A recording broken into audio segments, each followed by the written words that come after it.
53ನೇ ಪ್ರಶ್ನೆ. ಒಂದು ಸಮಾಂತರ ಚತುರ್ಭುಜದ 3 ಶೃಂಗಗಳ ನಿರ್ದೇಶಾಂಕಗಳು ಕ್ರಮವಾಗಿ A12, B23, C85 ಆದರೆ 4ನೇ ಶೃಂಗಬಿಂದುವಿನ ನಿರ್ದೇಶಾಂಕಗಳನ್ನು ಕಂಡುಹಿಡಿಯಿರಿ. ಇಲ್ಲಿ ABCD ಇದು ಸಮಾಂತರ ಚತುರ್ಭುಜ. ಎನ ನಿರ್ದೇಶಾಂಕ 1, 2, ಬಿನ ನಿರ್ದೇಶಾಂಕ 2, 3, ಸಿನ ನಿರ್ದೇಶಾಂಕ 8, 5, ಡಿನ ನಿರ್ದೇಶಾಂಕ ಕೊಟ್ಟಿಲ್ಲ, ಅದನ್ನು ನಾವು XY ಅಂತ ಬರ್ಕೊಂಡ್ರೆ X ಮತ್ತು Yಗಳ ಬೆಲೆಗಳನ್ನು ಕಂಡುಹಿಡಿಬೇಕು. ಇಲ್ಲಿ ನಾವು ಸಮಾಂತರ ಚತುರ್ಭುಜದ ಗುಣಲಕ್ಷಣವನ್ನು ಉಪಯೋಗಿಸಬೇಕಾಗತ್ತೆ. AC ಮತ್ತು BD ಸಮಾಂತರ ಚತುರ್ಭುಜದ ಕರ್ಣಗಳು. ಸಮಾಂತರ ಚತುರ್ಭುಜದ ಕರ್ಣಗಳು ಪರಸ್ಪರ ಅರ್ಧಿಸುತ್ತವೆ. ಇವೆರಡು ಕರ್ಣಗಳು O ಬಿಂದುವಿನಲ್ಲಿ ಛೇದಿಸಿದೆ. O ಏನಾಗುತ್ತೆ ಅಂತಂದರೆ AC ಕರ್ಣದ ಮಧ್ಯಬಿಂದು ಮತ್ತು DB ಕರ್ಣದ ಮಧ್ಯಬಿಂದುವು ಕೂಡ ಆಗಿರುತ್ತೆ. O ಇದು AC ಮತ್ತು BDಗಳ ಮಧ್ಯಬಿಂದುಗಳಾಗಿರೋದ್ರಿಂದ ಮಧ್ಯಬಿಂದು ಸೂತ್ರವನ್ನು ಉಪಯೋಗಿಸಿ ನಾವು ಅವೆರಡನ್ನು ಸಮದೂಗಿಸಿ X ಮತ್ತು Yನ ಬೆಲೆಯನ್ನು ಕಂಡುಹಿಡಿಬೇಕು. ಅದಕ್ಕೆ ನಾವು ಒಂದು ಲಕ್ಷಣವನ್ನು ಇಲ್ಲಿ ಉಪಯೋಗಿಸ್ಕೋಬೇಕು. ಸಮಾಂತರ ಚತುರ್ಭುಜದ ಕರ್ಣಗಳು ಪರಸ್ಪರ ಅರ್ಧಿಸುತ್ತವೆ. ಸಮಾಂತರ ಚತುರ್ಭುಜದ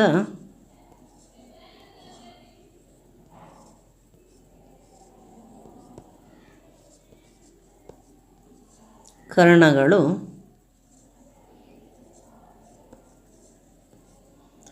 ಪರಸ್ಪರ ಅರ್ಧಿಸುತ್ತವೆ.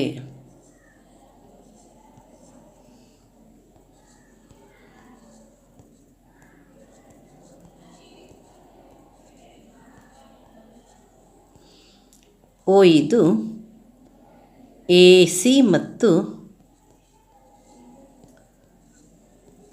BDಗಳ ಮಧ್ಯಬಿಂದು.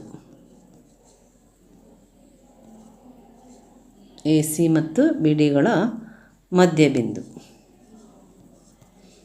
ಆದ್ದರಿಂದ ನಾವು ಮಧ್ಯಬಿಂದು ಸೂತ್ರವನ್ನು ಉಪಯೋಗಿಸಬೇಕು. ಮೊದಲು A ಮತ್ತು Cಗಳನ್ನು ತೆಗೆದುಕೊಂಡು O ಬಿಂದುವಿನ ನಿರ್ದೇಶಾಂಕವನ್ನು ನಾವು ಕಂಡುಹಿಡಿಬೋದು. ಯಾಕೆ ಅಂತಂದರೆ ಎನ ನಿರ್ದೇಶಾಂಕ ಕೊಟ್ಟಿದ್ದಾರೆ, ಅದೇ ರೀತಿ ಸಿನ ನಿರ್ದೇಶಾಂಕ ಕೂಡ ಕೊಟ್ಟಿದ್ದಾರೆ.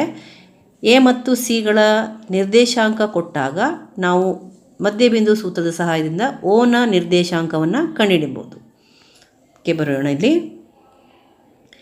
ಎ ಮತ್ತು ಸಿ ಬಿಂದುಗಳ ನಿರ್ದೇಶಾಂಕಗಳನ್ನು ಬರ್ಕೊಳ್ಳೋಣ. A12, A12, C85, C85, OXY, O ಇದು ಮಧ್ಯಬಿಂದು, OXY ಈಕ್ವಲ್ಸ್ ಕ್ವಶನ್ ಮಾರ್ಕ್. ಅದಕ್ಕೆ ಬರೆಯೋಣ. OXY ಇಸ್ ಈಕ್ವಲ್ಸ್ ಟು ಸೂತ್ರ ಯಾವುದು? x2 + x1/2 ಅಥವಾ x1 + x2/2 y1 + y2/2 ಬರೀಬೋದು. ಅಥವಾ x2 + x1 ಆದರೂ ಬರೀಬೋದು, x1 + x2 ಆದರೂ ಬರೀಬೋದು. x1 + x2/2 y1 + y2/2 ಇಲ್ಲಿ ಬರ್ಕೊಳ್ಳೋಣ. x1 y1 x2 y2 equals x1 + x2 ಅಂದರೆ 1 + 8/2 1 + 8/2 y1 + y2 ಅಂತಂದರೆ 2 + 5/2 2 + 5/2 ಆಯಿತು. ಈಕ್ವಲ್ಸ್ ಏನಾಗುತ್ತೆ? OXY ಈಕ್ವಲ್ಸ್ 1 + 8 9 9/2 ಆಗುತ್ತೆ. 2 + 5 7 7/2 ಆಗುತ್ತೆ. ಈಗ ನಾವು BD ಕರ್ಣವನ್ನು ತೆಗೆದುಕೊಂಡು ಅದರ ಮಧ್ಯಬಿಂದು ನಮಗೆ ಸಿಕ್ಕಿದೆ. ನಾವು ಆ ಮಧ್ಯಬಿಂದುವನ್ನು ತಗೊಂಡು ಮತ್ತೆ ಪುನಃ ಮಧ್ಯಬಿಂದು ಸೂತ್ರದ ಸಹಾಯದಿಂದ ಇಲ್ಲಿ ಡಿನ ನಿರ್ದೇಶಾಂಕಗಳನ್ನು ಕಂಡುಹಿಡಿಬೋದು. ಬರ್ಕೊಳ್ಳೋಣ. ಈಗ ಡಿನ ನಿರ್ದೇಶಾಂಕ ಕಂಡುಹಿಡಿಯಲು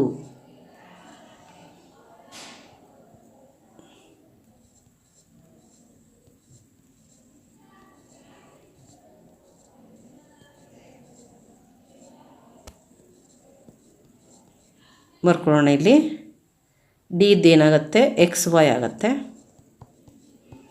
ಮತ್ತು ಬಿ ಇದ್ದು 2 3 ಆಗುತ್ತೆ, 2 3. ಮತ್ತು OXY ಅಂದರೆ ಎಷ್ಟು? 9/2 7/2 ಆಗುತ್ತೆ. ಪುನಃ ನಾವು ಮಧ್ಯಬಿಂದು ಸೂತ್ರವನ್ನು ಬರೆಯೋಣ. ಏನದು? OXY ಈಕ್ವಲ್ಸ್ ಇದು X1 Y1, ಇದು X2 Y2. ಪುನಃ ಬರೆಯೋಣ. X1 plus X2/2 Y1 plus Y2/2. ಇಲ್ಲಿ OXY ಅಂತಂದರೆ ಇದನ್ನು ನಾವು ಬರೆಯೋಣ. 9/2 7/2. 9/2 7/2 ಆಗುತ್ತೆ. ಇಲ್ಲಿ X1 ಪ್ಲಸ್ X2 ಅಂತಂದರೆ X ಪ್ಲಸ್ 2 ಆಯಿತು, X ಪ್ಲಸ್ 2/2 ಆಯಿತು. Y1 ಪ್ಲಸ್ Y2 ಅಂತಂದರೆ Y ಪ್ಲಸ್ 3 ಆಯಿತು, Y ಪ್ಲಸ್ 3/2 ಆಯಿತು. ಈಗ X ಪ್ಲಸ್ 2/2 ಅಂತಂದರೆ 9/2, ಹಾಗೆ Y ಪ್ಲಸ್ 3/2 ಅಂದರೆ 7/2. ಓಕೆ, ಬರೆಯೋಣ. X plus 2/2 equals 9/2. X plus 2/2 equals 9/2 and ಮತ್ತು Y plus 3/2 equals 7/2. Y plus 3/2 equals 7/2. ಇಲ್ಲಿ 2 ಕ್ಯಾನ್ಸಲ್ ಆಗುತ್ತೆ. X plus 7 equals X plus 2 equals 9 ಆದರೆ X ಈಕ್ವಲ್ಸ್ ಏನಾಯಿತು? 9 - 2 ಈಕ್ವಲ್ಸ್ 7 ಆಯಿತು. ಇಲ್ಲಿ ಕೂಡ 2 ಕ್ಯಾನ್ಸಲ್ ಆಗುತ್ತೆ.